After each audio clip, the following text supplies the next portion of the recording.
সংবিধানের রক্ষণ সমর্থন ও নিরাপত্তা বিধান করিব। বাড়ল অন্তর্বর্তী সরকারের পরিধি। আরও 4 উপদেষ্টাকে শপথ পাঠ করালেন রাষ্ট্রপতি। আকার দাঁড়ালো 21 জনে। ডক্টর মোহাম্মদ ইউনূসের সভাপতিত্বে বঙ্গভবনে উপদেষ্টা পরিষদের বৈঠক। ডক্টর ইউনূস নরেন্দ্র মোদী ফোন আলাপ। হিন্দু সম্প্রদায়ের নিরাপত্তা নিশ্চিতে ভারতের প্রধানমন্ত্রীকে প্রতিশ্রুতি প্রধান উপদেষ্টা।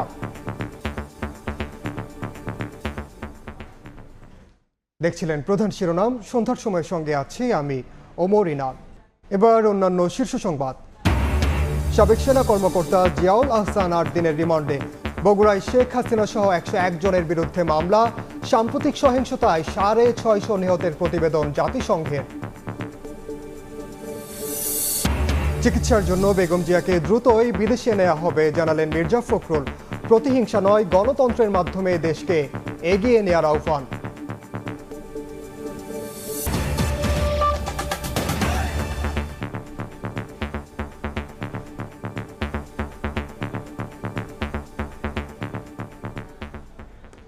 বাড়ল অন্তর্বর্তী সরকারের পরিধি। বঙ্গভবনে আরও 4 উপদেষ্টাকে শপথ পাঠ করালেন রাষ্ট্রপতি মোহাম্মদ শাহাবুদ্দিন। অনুষ্ঠানে উপস্থিত ছিলেন প্রধান উপদেষ্টা ডক্টর মোহাম্মদ ইউনূস। আর এর মধ্য দিয়ে অন্তর্বর্তীকালীন সরকারের আকার দাঁড়ালো 21 সদস্যের। শপথ অনুষ্ঠান শেষে বঙ্গভবনে ডক্টর মোহাম্মদ ইউনূসের সভাপতিত্বে ঘণ্টাব্যাপী উপদেষ্টা পরিষদের বৈঠক হয়। যাত্রা শুরুর 1 সপ্তাহ পর আবারও বাড়ল অন্তর্বর্তীকালীন সরকারের পরিসর। শুক্রবার ছুটির দিনে বঙ্গভবনে নতুন দায়িত্ব পাওয়া 4 উপদেষ্টা। বিকেল 4টায় বঙ্গভবনের দরবার হলে নতুন 4 উপদেষ্টাকে শপথ বাক্য পাঠ করান রাষ্ট্রপতি মোহাম্মদ শাহাবুদ্দিন। আমি সশ্রদ্ধ চিত্তে শপথ করিতেছি যে আমি আইন অনুযায়ী অন্তর্বর্তীকালীন সরকারের উপদেষ্টা পদের কর্তব্য বিশ্বস্ততার সহিত পালন করিব। মন্ত্রিপরিষদ সচিবের পরিচালনায় এই আনুষ্ঠানিকতায় উপস্থিত ছিলেন অন্তর্বর্তীকালীন সরকারের প্রধান উপদেষ্টা ডক্টর মোহাম্মদ ইউনূস, সরকারের উপদেষ্টারা, 3 বাহিনী প্রধান সহ সামরিক বেসামরিক শীর্ষ কর্মকর্তারা। নতুন সরকারের উপদেষ্টা হিসেবে শপথ নেন সাবেক তত্ত্বাবধায়ক সরকারের উপদেষ্টা অধ্যাপক ওয়াহিদুদ্দিন মাহমুদ, সাবেক মন্ত্রিপরিষদ সচিব আলী ইমাম মজুমদার, সাবেক সচিব মোহাম্মদ ফাউজুল কবির খান ও সাবেক সেনা কর্মকর্তা অবসরপ্রাপ্ত লেফটেন্যান্ট জেনারেল জাহাঙ্গীর আলম চৌধুরী। নতুন সদস্যদের শপথের পর বঙ্গভবনে বসে উপদেষ্টা পরিষদের বৈঠক। প্রধান উপদেষ্টা অধ্যাপক ডক্টর মোহাম্মদ ইউনূসের সভাপতিত্বে ঘণ্টাব্যাপী চলা এই বৈঠকে আলোচনা হয় জাতীয় গুরুত্বপূর্ণ বিভিন্ন বিষয়ে। শুক্রবার নতুন 4 উপদেষ্টা অন্তর্ভুক্তির মধ্য দিয়ে অন্তর্বর্তীকালীন সরকারের আকার দাঁড়ালো 21 সদস্যে। এর আগে গত 8 আগস্ট রাতে শপথ নেন অন্তর্বর্তীকালীন সরকারের প্রধান উপদেষ্টা ডক্টর মোহাম্মদ ইউনূস ও 13 উপদেষ্টা। পরে 2 দফায় আরও 3 উপদেষ্টাকে শপথ বাক্য পাঠ করান রাষ্ট্রপতি। ফারুক ভিয়া রবিন, সময় সংবাদ, ঢাকা। বাংলাদেশের অন্তর্বর্তী সরকারের প্রধান উপদেষ্টা ডক্টর মোহাম্মদ ইউনূসের সঙ্গে টেলিফোনে কথা বলেছেন ভারতের প্রধানমন্ত্রী নরেন্দ্র মোদী। শুক্রবার বিষয়টি নিশ্চিত করে এক এক্সপোস্টে ভারতের প্রধানমন্ত্রী বলেন, বাংলাদেশে বসবাসরত সনাতন ধর্মাবলম্বী সহ বিভিন্ন সম্প্রদায়ের নিরাপত্তা নিশ্চিতের পাশাপাশি হামলা বন্ধে কার্যকর ব্যবস্থা গ্রহণের নিশ্চয়তা দিয়েছেন প্রধান উপদেষ্টা ডক্টর ইউনূস। বাংলাদেশের প্রধান উপদেষ্টার পক্ষ থেকে এই টেলিফোন করা হয় বলেও জানান ভারতের প্রধানমন্ত্রী। রাজধানীর নিউ মার্কেট থানার হত্যা মামলায় সাবেক সেনা কর্মকর্তা জিয়াউল আহসানকে 8 দিনের রিমান্ড মঞ্জুর করেছেন আদালত। বিকেলে ডিবি কার্যালয় থেকে আদালতে হাজির করে 10 দিনের রিমান্ড চায় পুলিশ। শুনানি শেষে মেট্রোপলিটন ম্যাজিস্ট্রেট আরাফাতুর রাকিব 8 দিনের রিমান্ড মঞ্জুর করেন। ন্যাশনাল কমিউনিকেশন মনিটরিং সেন্টার এনটিএমসির সাবেক মহাপরিচালক অবসরপ্রাপ্ত মেজর জেনারেল জিয়াউল আহসানকে শুক্রবার বিকেলে হাজির করা হয় মুখ্য মহানগর হাকিম আদালতে। ডিবি কার্যালয় থেকে আদালতে নেয়ার পথে ছিল কঠোর নিরাপত্তা ব্যবস্থা। রাজধানীর নিউ মার্কেট থানার হত্যা মামলায় জিজ্ঞাসাবাদের জন্য তাকে 10 দিনের রিমান্ডে নেয়ার আবেদন করে পুলিশ। শুনানি শেষে মঞ্জুর করা হয় 8 দিনের রিমান্ড। শুনানিতে আইনজীবীরা বলেন, আওয়ামী লীগ সরকারের ক্ষমতা টিকিয়ে রাখতে জিয়াউল আহসান নানা অবৈধ এজেন্ডা বাস্তবায়ন করেছেন। আন্তর্জাতিকভাবে বিখ্যাত সেই আয়না ঘরের আজকের রূপকার ছিল আজকের আসামি। আপনারা জানেন, এই একটি শ্রেণীর একটি ব্যক্তির ক্ষমতাকে কুক্ষিগত করার জন্য, স্থায়ী করার জন্য আজকের এই আসামির মতো কয়েকজন উচ্চ পদস্থ সেনাবাহিনীর কর্মকর্তা, পুলিশ কর্মকর্তা, র্যাব কর্মকর্তারা মানুষের কণ্ঠ চেপে ধরেছিল। এদিন সাবেক সেনা কর্মকর্তা জিয়াউল আহসানের পক্ষে শুনানিতে অংশ নেন তার বোন আইনজীবী নাজনীন নাহার। তিনি অবশ্য রিমান্ড বাতিল এবং জামিন চেয়ে আবেদন করেছিলেন। 2022 সাল থেকে Ziaul Ahsan national communication monitoring সেন্টারের মহাপরিচালকের দায়িত্বে ছিলেন। গত মঙ্গলবার চাকরি থেকে স্বেচ্ছায় অবসরে যাওয়ার কথা আদালতকে জানান তিনি। সাদিকুর রহমান, সময় সংবাদ, ঢাকা।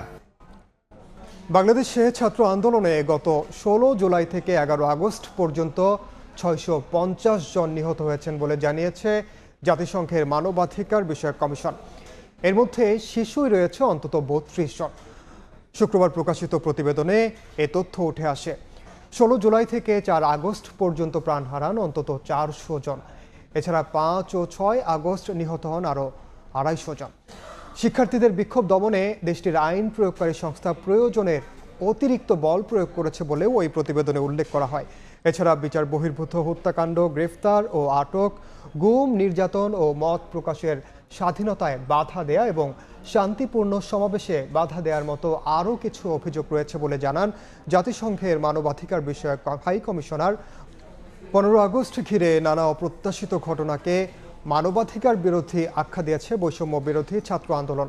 তারা বলছে, বিপ্লব বিতর্কিত করতে আওয়ামী লীগ ও ছাত্রলীগ ছদ্মবেশে এসব ঘটনা ঘটাতে পারে। তবে তদন্তে কোনো সমন্বয়ক জড়িত থাকার প্রমাণ পাওয়া গেলে ব্যবস্থা নেওয়ার কথা জানিয়েছেন অন্যতম সমন্বয়ক সার্জিস আলম। এদিকে সড়কে পুলিশ ট্রাফিকের দায়িত্বে ফেরায় শিক্ষার্থীদের ক্লাসে যাওয়ার প্রস্তুতি নেওয়ার পরামর্শ দেন তিনি। শুক্রবার সকালে ঢাকা বিশ্ববিদ্যালয়ের অমর একুশে হলে এ বিষয়ে কথা বলেন বৈষম্য বিরোধী ছাত্র আন্দোলনের অন্যতম সমন্বয়ক সার্জিস আলম। আওয়ামী লীগ, ছাত্রলীগ, যুবলীগ তাদের অসংখ্য মানুষজন বিভিন্ন ছদ্মবেশে ওখানে ছিল এই কারণে যে তারা একটা অস্থিতিশীল অবস্থা তৈরি করতে চায়। আমরা খুঁজে সমন্বয়ক বা সহ সমন্বয়ক পুরো বাংলাদেশে পেয়ে থাকি, এটার সাথে যুক্ত কোনোভাবে আমরা তৎক্ষণাৎ তাকে আমাদের ওই কমিটি থেকে, ওই টিম থেকে বহিষ্কার করব। 2013 সালে হেফাজতে ইসলামের সমাবেশকে কেন্দ্র করে আওয়ামী লীগের নির্দেশে পুলিশ ধর্মপ্রাণ মুসল্লিদের কানে ধরানোর মাধ্যমে এই সংস্কৃতির সূচনা করেছিল বলে অভিযোগ করেন সার্জিস। আর 15 আগস্ট রাষ্ট্রীয়ভাবে শোক দিবস পালনের পক্ষপাতী নয় বৈষম্য বিরোধী ছাত্র আন্দোলন। আমরা মনে করি না যে এই রাষ্ট্রীয় শক্তি তারা যেভাবে পালন করছে এটি হওয়া উচিত, কিন্তু তারা যদি ব্যক্তিগত জায়গা থেকে যতটুকু পালন করতে চায় ওইটুকুতে ন্যূনতম রেসপেক্ট আমাদের শো করা উচিত। পুলিশ ট্রাফিকের দায়িত্ব নেয় শিক্ষার্থীদের ক্লাসে ফিরে যাওয়ার আহ্বান জানান সার্জিস। যেখানে যখন পুলিশের কোনো একটি টিম বা ট্রাফিকের টিম, আইন শৃঙ্খলা রক্ষাকারী বাহিনীর টিম আসবে, তাদেরকে তাদের দায়িত্বটি বুঝে দিয়ে ছাত্র সমাজকে সেখানে সরে যেতে হবে। কারো মোবাইল ফোন চেক করা, গণমাধ্যমকে দায়িত্ব পালনে বাধা দেয়া বা আবাসিক হোটেলে অভিযান চালানো বৈষম্য বিরোধী ছাত্র আন্দোলনের কাজ নয় বলেও দাবি করেন তিনি। আপনাদের ক্লাসে ফিরে যেতে হবে। শাকির আহমেদ, সময় সংবাদ, ঢাকা। চিকিৎসার জন্য বিএনপি চেয়ারপারসন বেগম খালেদা জিয়াকে শিগগিরই বিদেশে নেওয়া হবে বলে জানিয়েছেন দলটির মহাসচিব মির্জা ফখরুল ইসলাম আলমগীর। রাজধানীর নয়াপল্টনে বেগম জিয়ার ৮০তম জন্মদিন উপলক্ষে দোয়া মাহফিলে অংশ নিয়ে মির্জা ফখরুল অভিযোগ করেন, ভারতে বসে দেশের বিরুদ্ধে ষড়যন্ত্র করছেন শেখ হাসিনা। প্রতিহিংসা নয়, গণতন্ত্রের মাধ্যমে দেশকে এগিয়ে নেওয়ার আহ্বান জানান বিএনপি মহাসচিব। কখনো কারাগারে, কখনো গৃহবন্দী, কখনো বা হাসপাতালে 2018 সাল থেকে এভাবেই কেটেছে বিএনপি চেয়ারপারসন বেগম খালেদা জিয়ার জন্মদিন। 2020 সাল থেকে শারীরিক অবস্থার অবনতি ঘটতে থাকে তার। সেই থেকে উন্নত চিকিৎসার জন্য বিদেশের মাল্টিডিসিপ্লিনারি হাসপাতালে চিকিৎসার জন্য দফায় দফায় তৎকালীন আওয়ামী লীগ সরকারের কাছে আবেদন জানালেও নাকচ করা হয় সেই আবেদনগুলো। 5 আগস্ট ছাত্র জনতার অভ্যুত্থানে শেখ হাসিনা পালিয়ে যাওয়ার পর 6 আগস্ট মুক্তি পান বেগম খালেদা জিয়া। 13ই আগস্ট তার নিরাপত্তার জন্য গুলশানের বাসভবন ফিরোজার সামনে ও চলাচলে সার্বিক নিরাপত্তা সহ পুলিশ স্কট দেওয়ার আদেশ দেয় অন্তর্বর্তীকালীন সরকার। শুক্রবার বেগম খালেদা জিয়ার ৮০তম জন্মদিন উপলক্ষে নয়াপল্টনে কেন্দ্রীয় কার্যালয়ে আয়োজিত দোয়া মাহফিলে বিএনপি মহাসচিব জানান, শিগগিরই চিকিৎসার জন্য বিদেশে নেওয়া হবে বেগম জিয়াকে। অতি শীঘ্র আমরা বিদেশে চিকিৎসার জন্য নিয়ে যাব। আমরা আল্লাহর কাছে দোয়া করি যে একদম সমস্ত সুস্থ হয়ে আমাদের মাঝে ফিরে আসেন। এ সময় বিএনপি মহাসচিব বলেন, সাম্প্রদায়িক হামলার অভিযোগের আড়ালে ভারতে বসে ষড়যন্ত্র করছেন শেখ হাসিনা। যে কোনো মুহূর্তে ভারত যিনি বসে আছেন শেখ হাসিনা, তিনি তার সুযোগ গ্রহণ করতে পারেন এবং চক্রান্ত শুরু করেছেন। সেই চক্রান্তকে প্রতিরোধ করাই এখন আমাদের কাজ। অন্তর্বর্তীকালীন সরকারের বিভিন্ন সিদ্ধান্তকে স্বাগত জানিয়ে তারা দেশে শান্তি ফেরাতে কাজ করবে বলেও আশা প্রকাশ করেন মির্জা ফখরুল ইসলাম আলমগীর। কিছু জঞ্জাল জমা হয়েছে, তো এই জঞ্জাল তো সলভ করতে হবে। মার্জিয়া মুমু, সময় সংবাদ, ঢাকা। এদিকে বিকেলে বিভিন্ন সম্প্রদায়ের নেতাদের সঙ্গে বৈঠক করেন বিএনপি মহাসচিব মির্জা ফখরুল ইসলাম আলমগীর। বৈঠক শেষে তিনি বলেন, যারা ধর্মীয় সংখ্যালঘুদের উপর নির্যাতন করে তারা দেশের শত্রু। তাদের অপচেষ্টায় সাম্প্রদায়িক সম্প্রীতি কখনোই নষ্ট হবে না। বিএনপি মহাসচিব আরও বলেন, সবাইকে সঙ্গে নিয়ে রেইনবো রাষ্ট্র নির্মাণে কাজ করবেন তারা। হিন্দু, বৌদ্ধ, খ্রিস্টান ঐক্য পরিষদের নেতারা বলেন, তারা স্বস্তি এবং সাম্প্রদায়িক সম্প্রীতিতে বসবাস করতে চান।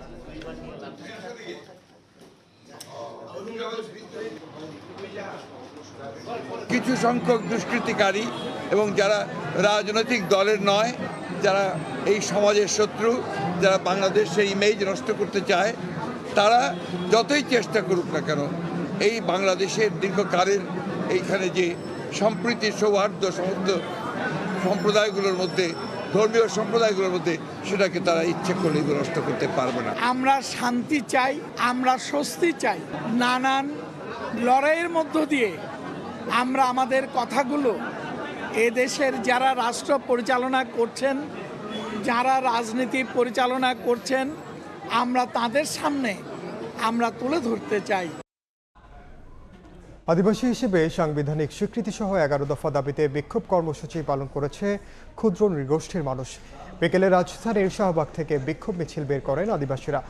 মিছিলটি শাহবাগ মোড় ঘুরে টিএসসি হয়ে কেন্দ্রীয় শহীদ মিনারে শেষ হয়।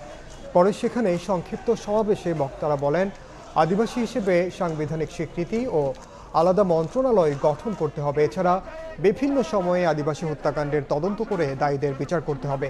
পরে সমাবেশ শেষে কালচার শোডাউন করেন বিভিন্ন আদিবাসী সাংস্কৃতিক সংগঠন।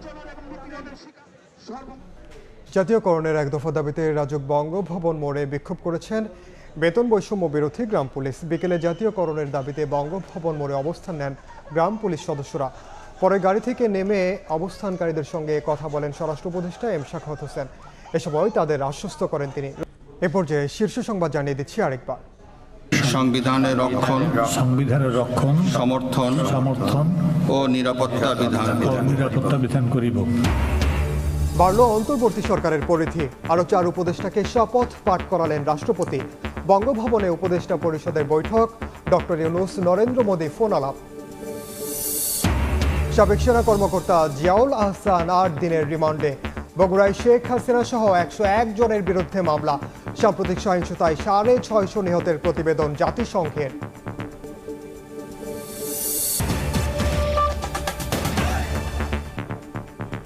এই ছিল সন্ধ্যার সময়ে, সঙ্গে থাকুন সময়ের।